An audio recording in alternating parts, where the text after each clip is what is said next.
So Prometheus is finally getting a sequel. Filming starts in early 2016, so unless something catastrophic happens between now and then, this is going to happen. So if you're a regular to my channel, you know that I have a somewhat complicated relationship with Prometheus. I made a video about it that's over an hour long trying to decipher that movie. So I have an extreme interest in seeing the story continued and the many story elements tied up, because I do believe that there is serious potential for greatness in this. Let's talk about how that could be done.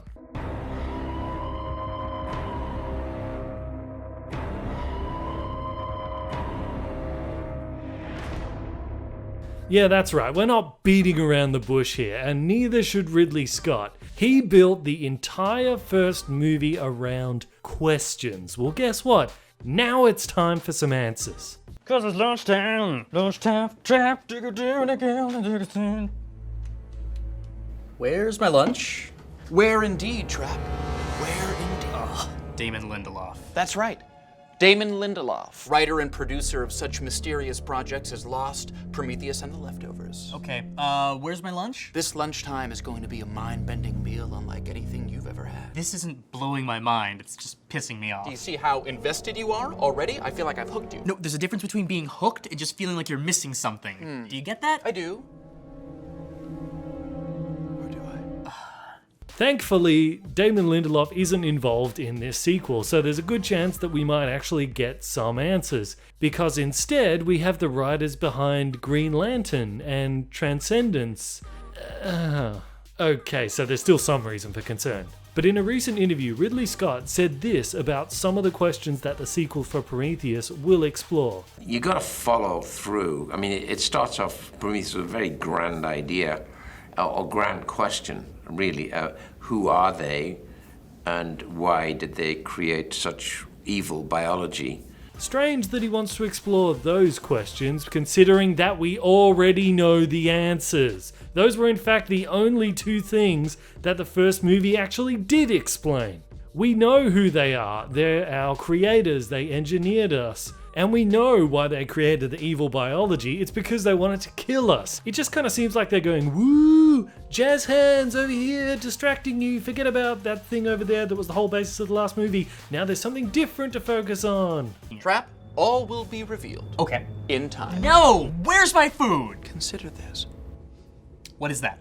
This is the May 1972 issue of National Geographic. Be careful. Why are you showing this to me? Why indeed? Is it important? Might be. Just keep it in the back of your mind. However, Ridley Scott did go on to say in that interview that perhaps the reason that the engineers made the black goo stuff was to protect themselves. But to protect themselves from what? Combine that with these rumors that they might introduce a completely new alien in the third act. Maybe the idea is supposed to be that the engineers use the black goo to fight those new aliens, which is completely different from the first movie. No. Setup, payoff, story. That's what a movie is. You set up a whole ton of stuff in the first movie, now it's time for you to pay it off. You can't just start throwing in new aliens and going in all these different directions without even addressing what was established in the first movie. That's what you do, right?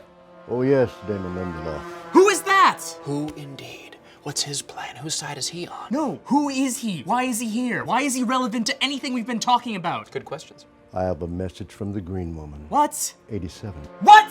What? Whoa, where did he go? Awesome mystery. So is he magic or what? Or what indeed? No! Yes. No, you can't make everything a mystery, all right? I think I want to, Give me though. the answer to one thing before you move on to the next puzzle. The questions that this movie needs to answer are these. Why did the engineers create us? Was it really just because they could, like Holloway says? I mean, I'm fine with it if that's the case, but they need to confirm it. Because at the beginning of Prometheus, when the engineer starts life on Earth, it stands to reason that he was doing that for a bigger reason than just because he could. I mean, he died, right? People don't usually sacrifice themselves for something if they don't have a good reason. So what was that reason? Why did they create us? Why did the engineers create humanity? Secondly, and the much bigger question, why do they want to destroy us now? And don't say space Jesus. Don't say, oh, it's because Jesus was an engineer and we killed him, so they want to wipe out humanity now because of what we did to one of their ambassadors. No, don't say that because it's a stupid idea and everyone's already expecting that. You can't just do what everyone's expecting. You know what I think? I think that you're f***ing with me. Yeah? I think you have no idea where my lunch is, and you've just been stringing me along. I've known where your lunch is from the beginning. Then where is it? It's right there. Oh, well, that is just great. That is, after all that is so anticlimactic. Well, it's not about the end, Trap. It's about the emotional journey that gets you there. I hated the journey. I didn't like it. Who is that eye patch guy? It doesn't matter. What do you mean it doesn't matter? I don't think that matters. If he doesn't matter, then don't introduce him. Goodbye. For now, Father. So pick something else, a different explanation that answers both those questions. And I'll tell you how later.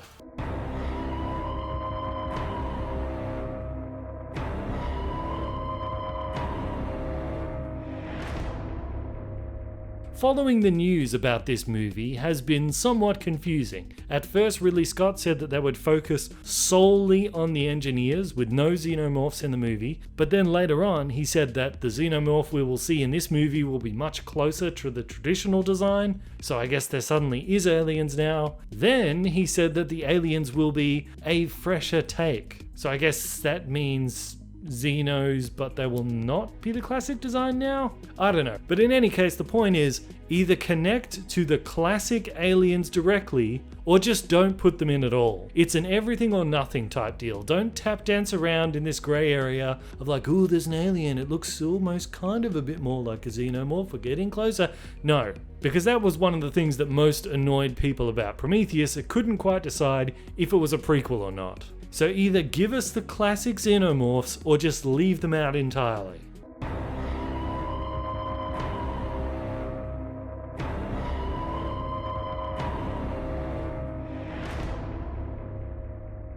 Noomi Rapace and Michael Fassbender are confirmed to be returning, and that is fantastic news because I loved both of these characters and I love the dynamic that these two had. That she believes in a higher power and he's a robot, so that's why he's kind of intrigued in her because he's trying to understand that. And there is a really great setup in the next movie for the two of them because David killed her boyfriend, which she doesn't know about, but she could figure it out because when they went back into that pyramid thing with Wayland towards the end of Prometheus.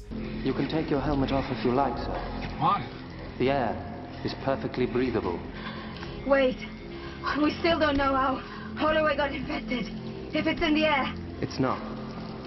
How do you know that? Smells fine to me.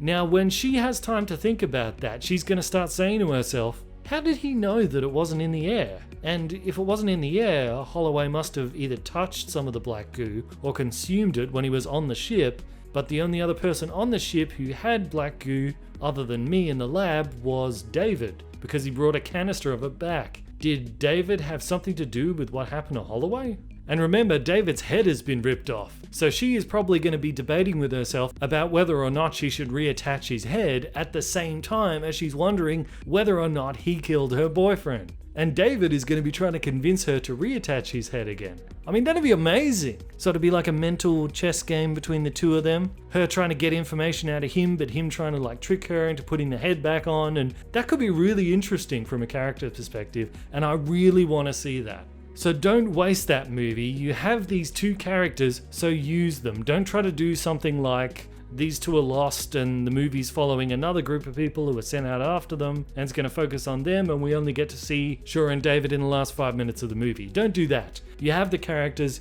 use them to the full.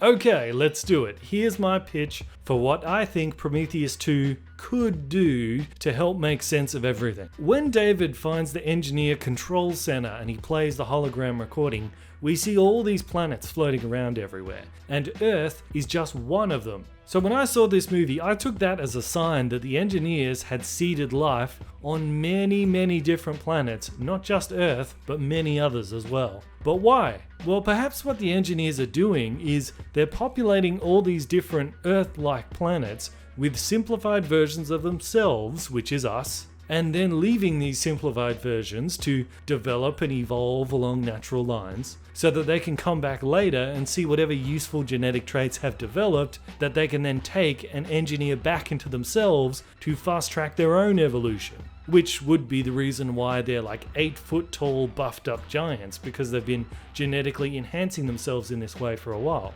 Then release the black goo, wipe out everyone on the planet, and then do it again. Rinse and repeat. Because when you think about it, that black goo would be a great way to get rid of humanity while keeping the rest of the ecosystem intact. Plus, the black goo is what started life on Earth in the first place, so it could wipe out humanity and restart life all over again at the same time. And if you look at the scene of David in amongst that hologram display, it does kind of look like there's chains of DNA that are floating around amongst the planets too. So something like that could explain both why it is that they made us and why it is that they want to kill us. They're just farming us to get useful DNA for themselves. But I can hear you saying, what about all the Xenomorphs? How would they fit into this? Well, with this idea, it still leaves plenty of room to explore lots of new stuff. Like you could say that the reason they didn't wipe us out is not all of the engineers agreed with this, like perhaps they thought we should leave Earth and let humans keep living, perhaps leading into a civil war amongst the engineers, leading to 2 factions of engineers fighting each other and creating new biological weapons to kill each other with,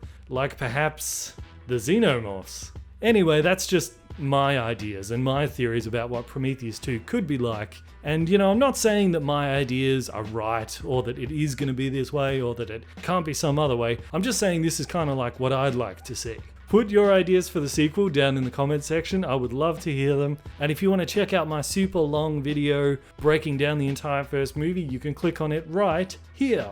I am Bandit, this is Bandit Incorporated, and until next time, I will see you guys in the comments. So Neil Blomkamp is going to be directing the new Alien movie, which is a prospect that allows for many glorious opportunities to fail, but also many glorious opportunities to make an absolutely amazing Alien movie.